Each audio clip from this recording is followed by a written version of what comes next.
Personas y bienes, unidad 4.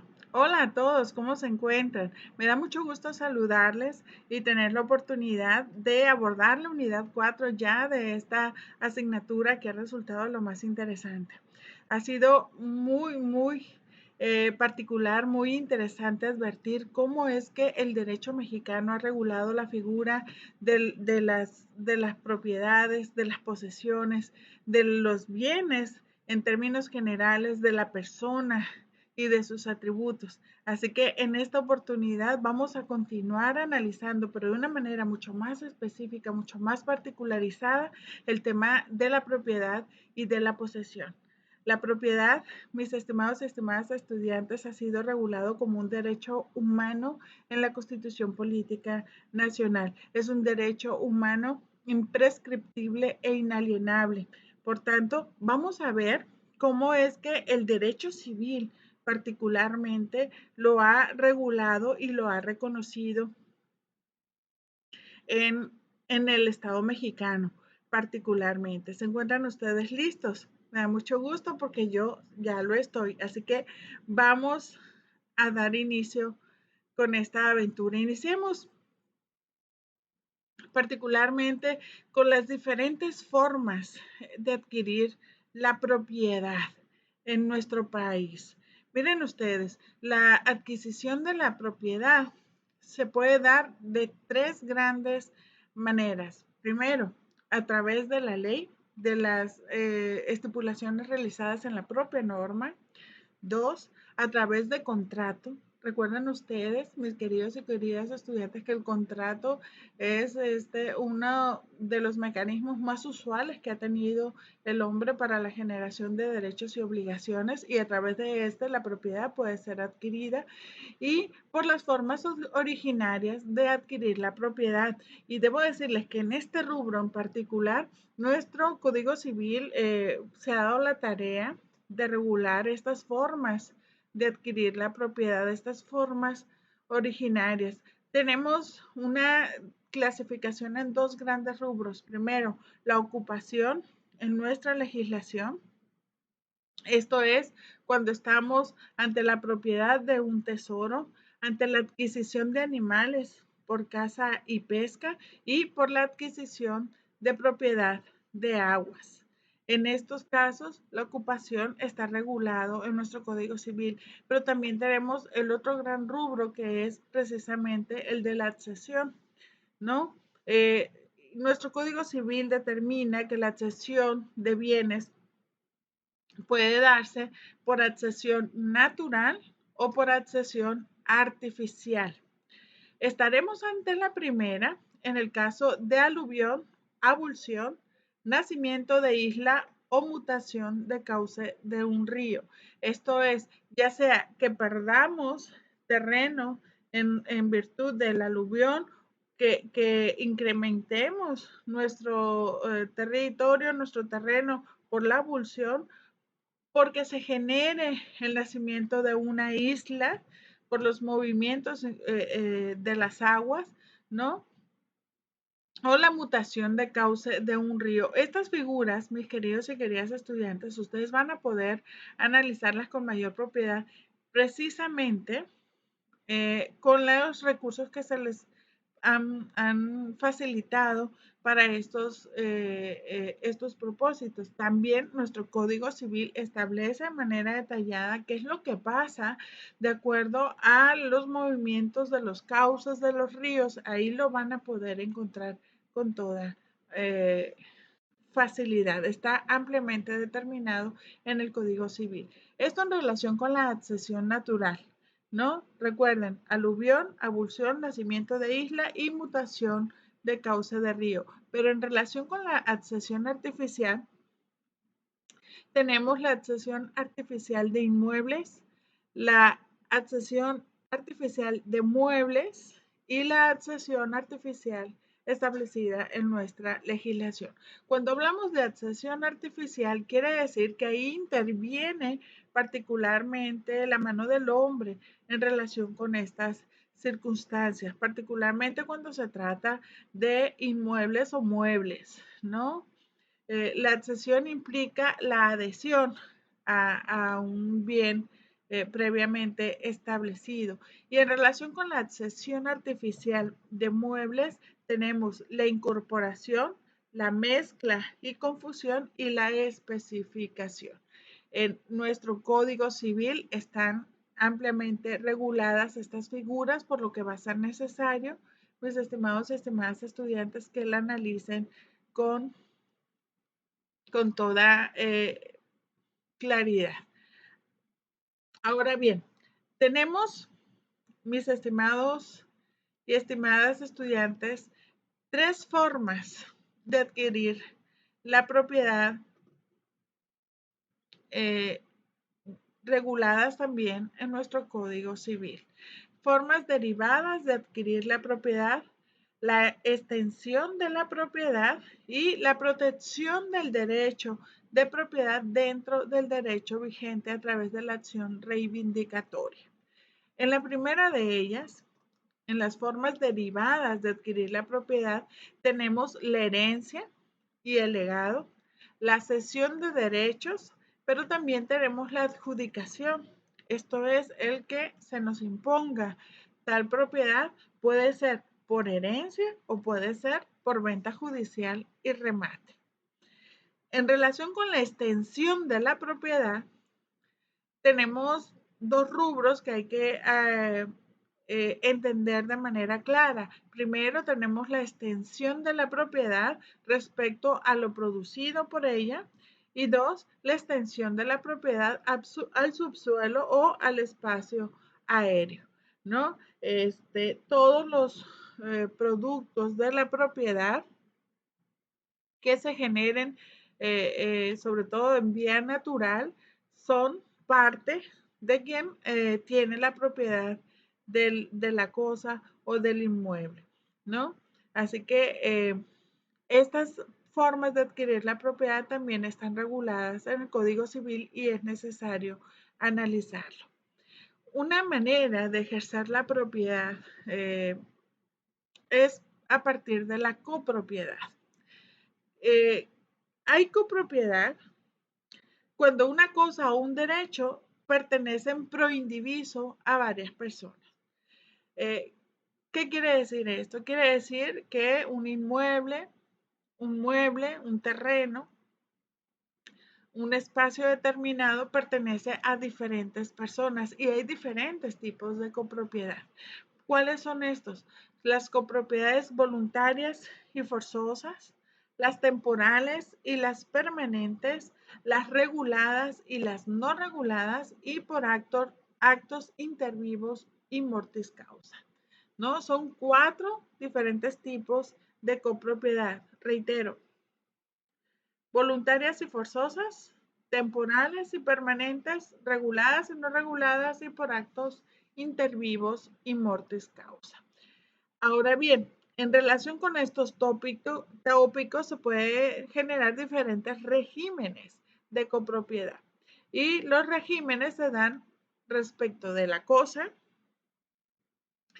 respecto de la parte alícuota, que es la parte proporcional que nos corresponde de acuerdo al número de copropietarios, por el derecho de tanto, el derecho de preferencia y la presunción y signos contrarios de la copropiedad.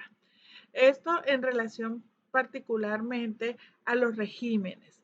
Ahora bien, recordemos, la copropiedad pues es la modalidad del derecho, es una modalidad del derecho de propiedad, por la que su titular tiene, por una parte, la propiedad exclusiva y singular de un departamento. En esto cuando estamos hablando, mis estimados y estimadas estudiantes, particularmente de los condominios, ¿no? El titular tiene en un condominio la propiedad exclusiva y singular del departamento, pero existen, ojo, partes de las estructuras que se consideran comunes y vamos a ver qué tipo de regulación han tenido estos espacios en particular. Ahora bien, hay una clasificación que se ha dado de manera tradicional a los condominios por la estructura y por el uso, ¿no? En relación a la estructura de los condominios, este puede ser vertical, horizontal o mixto. Y por su uso, los condominios son clasificados como habitacionales, comerciales o de servicios y mixtos, es decir, cuando combinan los primeros dos elementos. En relación con la constitución del régimen de propiedad en condominio, es necesario advertir que debe de existir un reglamento del condominio. De hecho, existen normas ya, leyes generadas por el Poder Legislativo para efecto de establecer las condiciones generales de la regulación del ejercicio de la propiedad en condominio.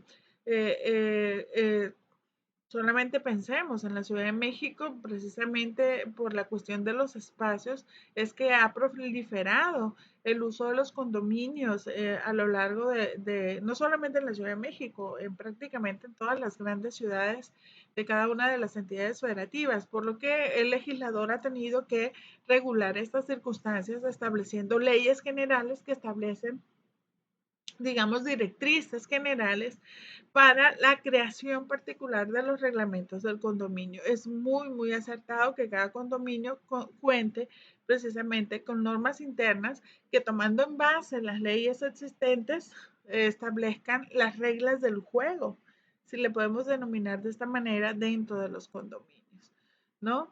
Por tanto, en el régimen de propiedad de condominio es muy importante la existencia del reglamento del condominio y, por supuesto, que se regulen todos los aspectos relacionados con cuotas para gastos y obligaciones comunes. De esta manera se estará evitando futuros conflictos en relación con el uso de las áreas comunes y en relación con el tema de los gastos y obligaciones generadas. El usufructo. Entremos, mis queridos y queridas estudiantes, a analizar el usufructo. Miren ustedes, ¿cómo podemos clasificar o cómo podemos conceptualizar, más que clasificarlo, conceptualizar el usufructo? Pues el usufructo es un derecho real, pero también temporal, de disfrutar de los bienes ajenos. Entre sus principales características tenemos uno, que es un derecho real. Dos, es oponible erga omnes, es oponible a cualquier persona. Los derechos personales entre el usufructuario y el nudo propietario son derechos y obligaciones mutuos. Otra característica es que es temporal, recae sobre bienes ajenos y el uso del bien no implica la alteración de la sustancia. Esto es importante porque hay una obligación de fondo del usufructuario de regresar la cosa, al ser temporal no es suya, de regresar la cosa, pero en sustancia, en esencia, como le fue entregada. Hay tres formas de constitución del usufructo: por ley, por voluntad y por prescripción. La prescripción, les recuerdo, mis queridos y queridas estudiantes, es una figura jurídica que nos permite adquirir derechos o deshacernos de obligaciones. Vamos a verlo un poquito más adelante con mayor detenimiento. Y en relación con el usufructo, el objeto material del mismo puede recaer sobre capitales, puede recaer sobre viveros, sobre ganado o sobre montes, árboles, minas, fincas, o edificios. Esto en cuanto a los objetos del propio usufructo.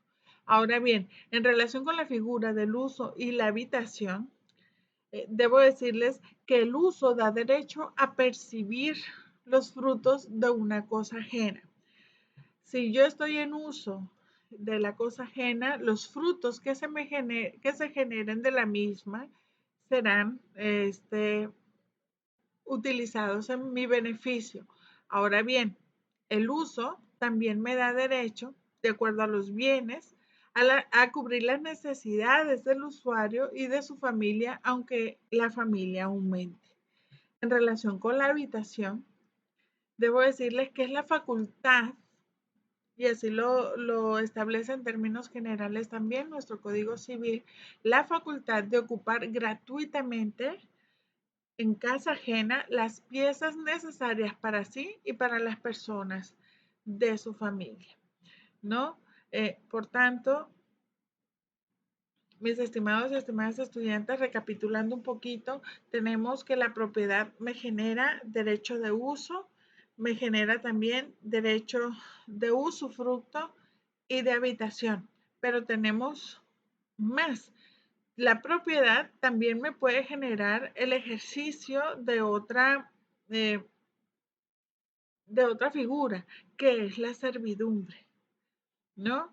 La servidumbre, sin duda alguna, es un gravamen, es sobre un previo. El gravamen se da sobre un previo, en el cual es una carga para el propietario de dicho predio, ¿no? Y, por supuesto, es un beneficio para el beneficiario de la servidumbre. Se constituye o se considera como un derecho real, porque posee el propietario de un previo, es el derecho real que posee el propietario de un previo para beneficiarse de otro previo. Las servidumbres se clasifican en continuas, discontinuas, aparentes, no aparentes, voluntarias y legales, ¿no? Vamos a conocer un poquito más en relación a la servidumbre, porque es una figura muy interesante y que la podemos, nos podemos beneficiar de esta si las circunstancias del caso se dan. ¿Cuándo podemos constituir o cuáles son los modos de constituir una servidumbre? Hay cuatro grandes rubros: por disposición de ley, por la voluntad propia, por la prescripción y por la adjudicación. En relación con la voluntad, puede ser de naturaleza unilateral, es decir, que una sola de las partes lo determine así, por contrato, por testamento, por prescripción y también por adjudicación. Un ejemplo en relación con la servidumbre sería la existencia de dos predios, ¿no? Un predio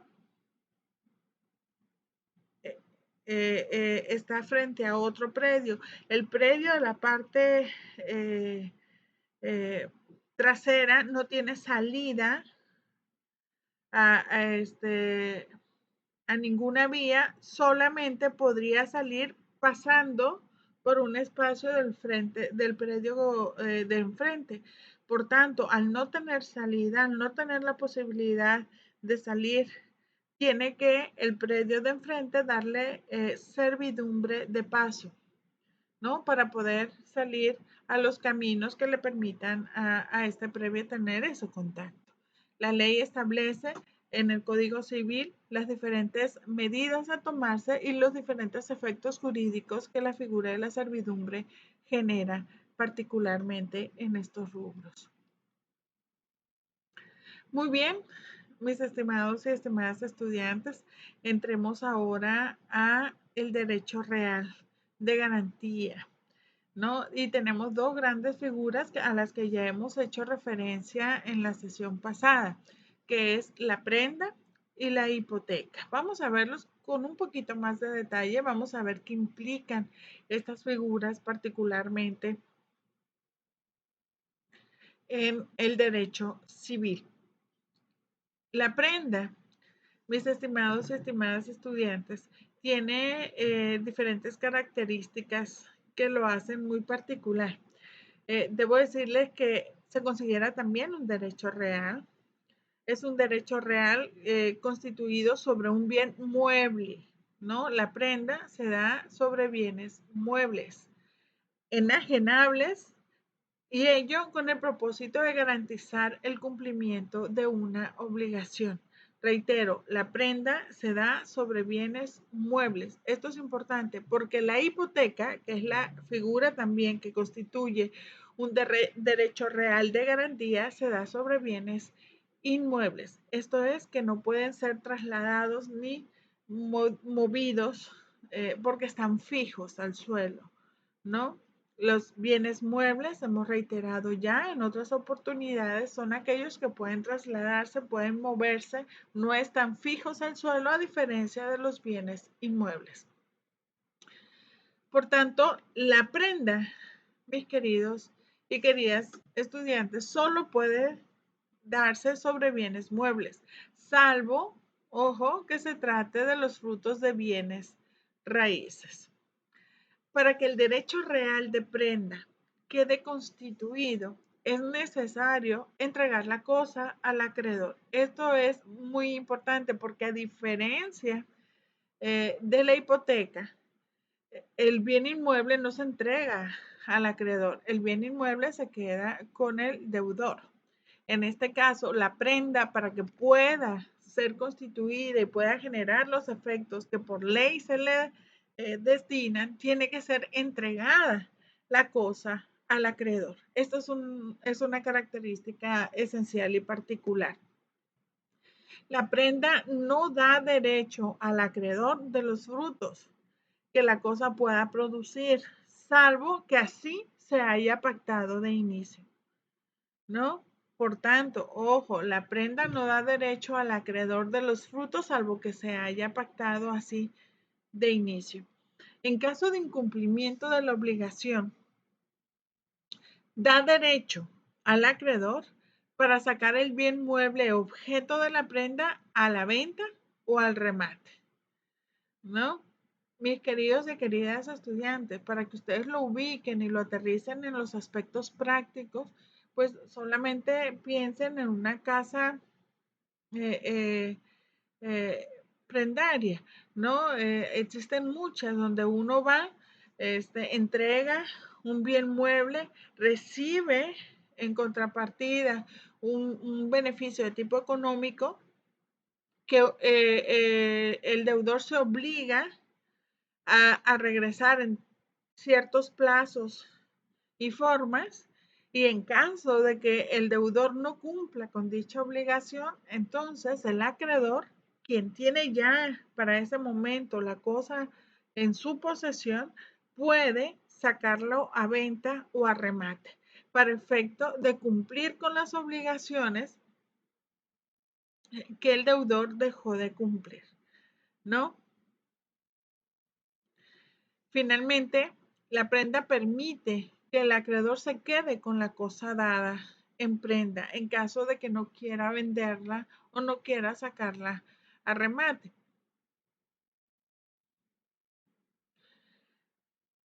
Y por tanto, el acreedor tiene diversos beneficios en relación con estas circunstancias. Si se dan cuenta, la cosa mueble entra en propiedad del acreedor cuando se verifica particularmente el incumplimiento por parte del deudor. Entonces, esta es otra forma a través de la prenda de adquirir la propiedad. ¿Se dan cuenta? Propiedad, reitero, de cosa mueble ante el incumplimiento del deudor en relación con las obligaciones previamente pactadas. En relación con la hipoteca, mis queridos y queridas estudiantes, pues la hipoteca, les recuerdo, también es un derecho real de garantía constituida sobre bienes que no se entregan al acreedor. Esta es una gran diferencia, reitero, respecto de la prenda. Los bienes no se entregan al acreedor y da derecho al acreedor, en caso de incumplimiento de la obligación garantizada, a ser pagado con el valor de los bienes hipotecados en el grado y preferencia establecidos por la ley, ¿no? Tenemos de esta manera una distinción tradicional de los tipos de hipoteca. Encontramos las hipotecas voluntarias y las hipotecas necesarias. Las primeras son aquellas convenidas entre las partes o impuestas por disposición del dueño de los bienes sobre los que se constituye. Por su parte, la hipoteca necesaria están obligadas a constituirla ciertas personas para asegurar los bienes que administran o para garantizar los créditos de determinados acreedores, ¿no? Reitero, dos tipos las voluntarias y las obligatorias, que son también denominadas necesarias. Ahora bien, esto en relación con la propiedad, mis estimados y estimadas estudiantes, sin duda alguna la propiedad le da el derecho al propietario de hacer con la cosa lo que disponga, salvo que la norma le prohíba, ¿no? Específicamente. Pero yo puedo disfrutar de mi propiedad, puedo transmitirla, puedo venderla, puedo donarla, puedo rentarla, usufructuarla, puedo hacer miles de cosas. Pero no es la misma circunstancia en relación con la posesión, ¿no? La propiedad es un derecho imprescriptible, es un derecho inembargable, es un derecho eh, absoluto en relación con una cosa. La propiedad me da derecho respecto de una cosa. La posesión es la tenencia, ojo, tenencia de una cosa corporal por nosotros mismos o por otro en nuestro nombre. Implica la tenencia en virtud del derecho íntegro de propiedad. Es el goce de un derecho, pero también implica el desmembramiento del derecho de propiedad ejercido ya sea por nosotros mismos o por otros en nuestro nombre. Existen, mis queridos y queridas estudiantes, diferentes efectos de la posesión. La ley ha establecido diferentes modalidades para efecto de proteger al poseedor legal, ¿no? Vamos a ver en qué consiste. En principio, el poseedor es reconocido, fíjense, el mismo Código Civil lo establece, ha sido reconocido en el sentido de que se genera la presunción de ser propietario. Por supuesto, salvo prueba en contrario, pero el mismo hecho de poseer me genera la presunción de ser propietario. Me genera también la presunción de haber poseído en el intermedio si el poseedor actual prueba haber poseído también en tiempo anterior, ¿no? Hay una presunción de posesión en todo un lapso de tiempo si yo demuestro, si soy la poseedora actual, estar poseyendo en este momento y haber poseído desde 1980. Todo ese lapso intermedio se presume a favor del poseedor actual, que demuestra la posesión actual. Es decir, si yo demostré estar poseyendo actualmente y poseer desde 1980, 1981, 82, 83, 90 y tantos, 2020, hasta este momento, yo tengo a favor por favor de la ley, la presunción de haber poseído todo ese lapso de tiempo, por supuesto, salvo prueba en contrario. Si no hay prueba en contrario, la presunción surte en mi favor. Tengo también, por ley, la presunción de ser poseedor de los bienes muebles que se encuentren en un inmueble, si se es poseedor de ese. Si yo estoy poseyendo una casa habitación, se presume por ley que soy también poseedora de todos los muebles que están dentro de esa casa habitación, de ese bien inmueble, ¿no? Las camas, el comedor, todo, los bienes que son naturales para poder hacer vida dentro de una propiedad.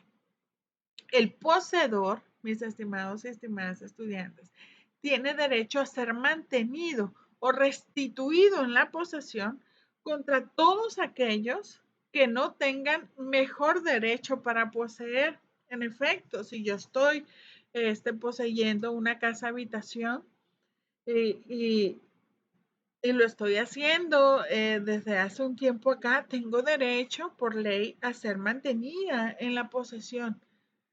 Ojo, si no hay quien muestre también, de acuerdo a la ley, un mejor derecho a poseer.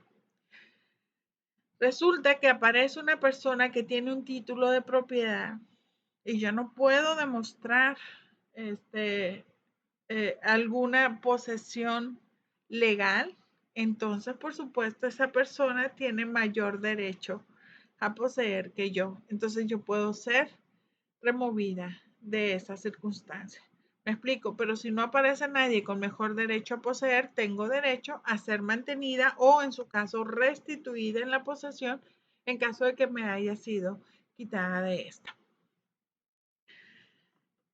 Es considerado mejor poseedor el que tiene un título.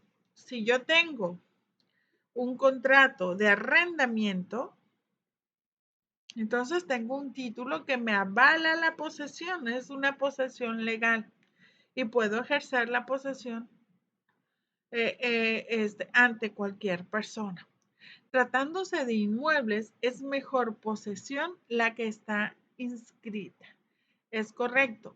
Si yo estoy ejerciendo la posesión sobre un inmueble, lo más recomendable es inscribirlo para efecto de dejar constancia legal de la posesión en sí misma.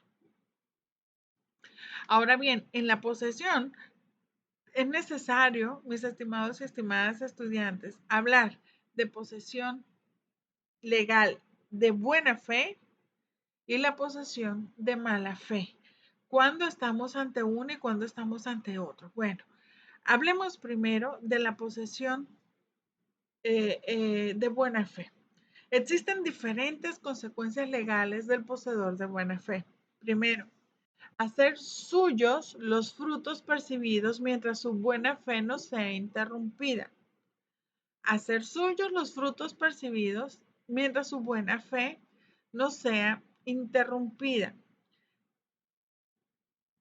Yo les recuerdo, mis queridos y queridas estudiantes, que los frutos en relación con la posesión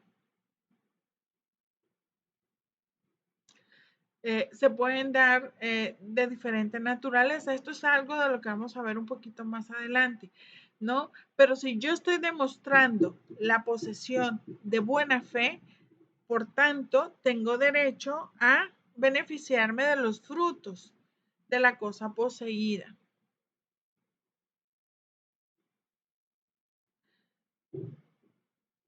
Dos, que se le abonen todos los gastos necesarios y útiles, teniendo derecho de retener la cosa poseída hasta que se le haga el pago.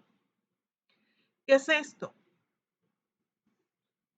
Si yo soy poseedora de una casa de buena fe y esa casa necesitó reparaciones de diversa índole para efecto de que siguiera funcionando adecuadamente de acuerdo a su fin, entonces tengo derecho a que se me paguen todos los gastos necesarios y útiles que utilicé, ¿no?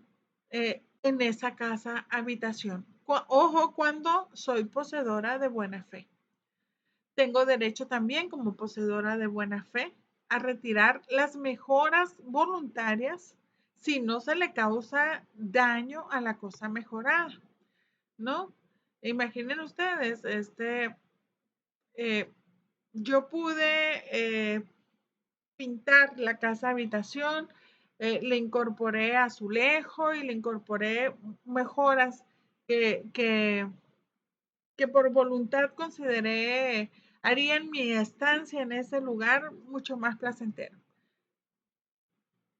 En caso de que yo necesite dejar esa casa, no me puedo llevar la pintura, porque si trato de desprenderla, seguramente causaré, no seguramente, causaré un daño a la propiedad. Por tanto, no puedo tratar de llevarme la pintura o el azulejo, ¿no? A menos, ojo, que lo retire y posteriormente repare las afectaciones causadas, ¿no? Tengo derecho, como poseedor de buena fe, a que se me paguen los gastos hechos para la producción de frutos naturales e industriales que no hago míos, ¿no? Por estar pendientes al tiempo de interrumpirse la posesión. Si yo al haber rentado una casa habitación y esa casa tenía un terreno al lado, tengo derecho a que se me restituyan los gastos hechos por lo que sembré, ¿no? O los beneficios que esa propiedad generará por un fruto de naturaleza industrial. Cuando no pude beneficiarme de los mismos porque el tiempo en que se interrumpe la prescripción no permitió hacerlo, ¿no? Tengo también derecho siempre y cuando sea yo poseedora de buena fe. Existen, mis estimados y estimadas estudiantes, diferentes tipos de posesión, ¿no? Hemos visto la posesión de buena fe, veremos la posesión de mala fe, pero también tenemos la posesión originaria y la posesión derivada. La posesión de buena fe es la posesión adquirida por título suficiente, así como por el poseedor que ignora los vicios de su título, ¿no? La posesión de mala fe, a diferencia de la posesión de buena fe, es la posesión que se tiene sin título alguno para poseer y conociendo los vicios del título para poseer, ¿no? Eh, yo no tengo un título de arrendador, de arrendamiento, no tengo un contrato de ninguna manera para efecto de tomar posesión del mueble o del inmueble, ¿no? Y aún así, a conciencia y a conocimiento de esa circunstancia o sabiendo que este mueble o inmueble tiene un propietario, yo de todas maneras ejerzo la posesión. Esa es una posesión de mala fe que puede inclusive hasta llegar a tener consecuencias de naturaleza penal. Hay también una posesión originaria, reitero, que es la que se posee a título de propietario. El propietario le es considerado por ley la posesión originaria, ¿no? Y la posesión derivada es la que se posee, pero no a título de propietario, sino el propietario es quien genera dicha posesión derivada en alguien más.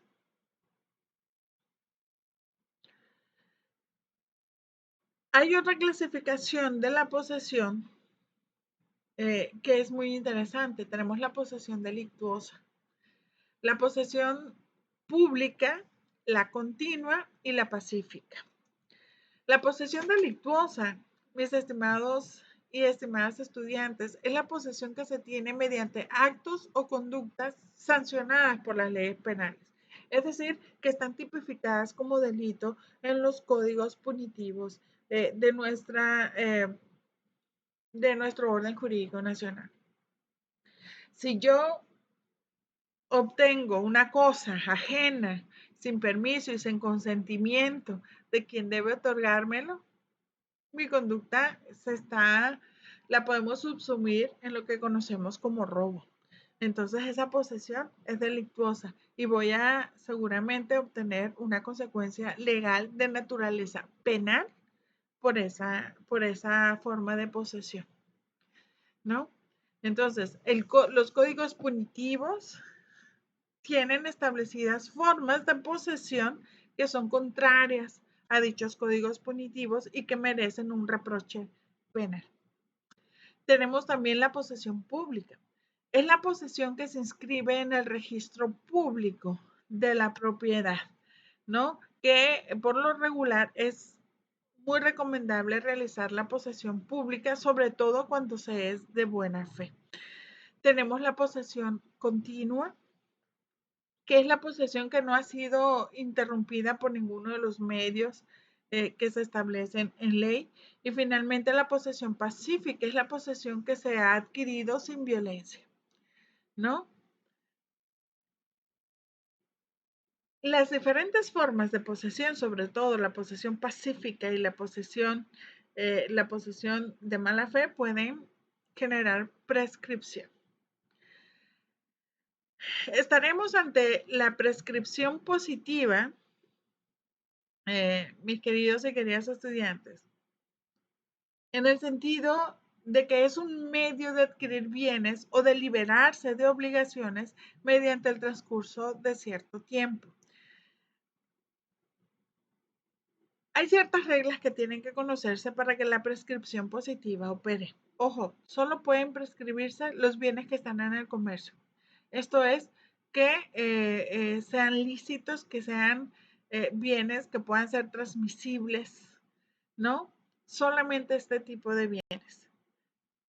Pueden adquirir por prescripción positiva todos los que son capaces para adquirir por cualquier otro título, ¿no? En el caso particularmente de los menores de edad y demás incapacitados, pueden hacerlo solamente a través de sus legítimos representantes.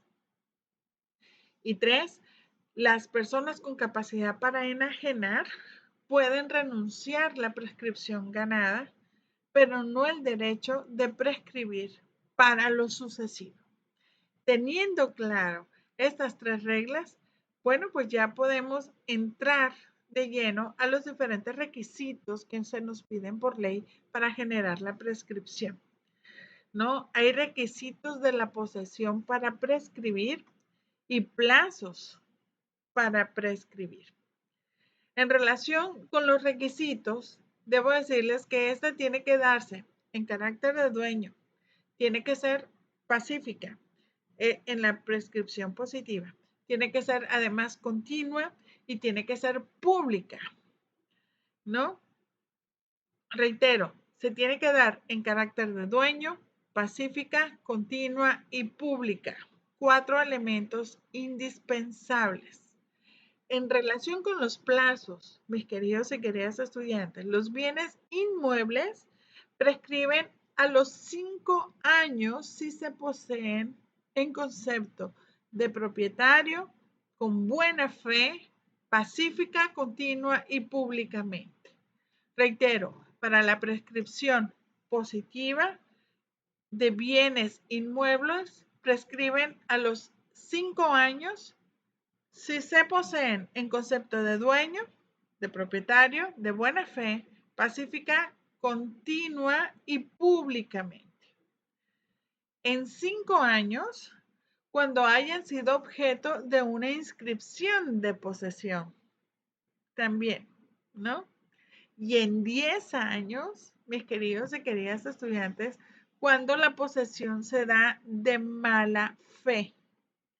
Si la posesión además es en concepto de propietario, pacífica, continua y pública, pero de origen la base de la posesión es de mala fe. Se piden 5 años más, es decir, 5 años si es de buena fe y son 10 años en caso de mala fe. Los bienes muebles se prescriben, ojo, solamente en 3 años cuando son poseídos de buena fe, de manera pacífica y de manera continuada. Pero si falta la buena fe, se prescribirán en 5 años. Recuerden, mis queridos y queridas estudiantes, los bienes inmuebles, si es de buena fe la posesión, a título de dueño, pacífica y continua, la prescripción opera en 5 años, pero será en 10 años esos bienes inmuebles cuando la base de la posesión se dé de mala fe. A su vez, en relación con los bienes muebles, la prescripción de buena fe a título de propietario de manera pacífica y continua se da solamente en 3 años. Pero si falta la buena fe, esto es que la posesión se dé con mala fe, será en 5 años. Pues bien, mis queridos y queridas estudiantes, hemos llegado al fin de la presente unidad, hemos llegado también al fin de la presente asignatura. Estoy muy segura que toda la información contenida en esta asignatura les va a ser de gran utilidad. En el derecho civil tenemos que tener claridad en relación con estos tópicos y es un área del derecho civil bastante importante que tenemos que conocer: la propiedad, la posesión, los bienes en términos generales y por supuesto los atributos de la personalidad. Espero, mis estimados y estimadas estudiantes, que la presente asignatura haya sido de su más completo interés y que hayan utilizado y aprovechado la información que se les brinda de la mejor manera. Ha sido un placer para mí acompañarles a lo largo de esta asignatura. Jenny Judith Bernal Arellano, estoy para servirles. Hasta pronto.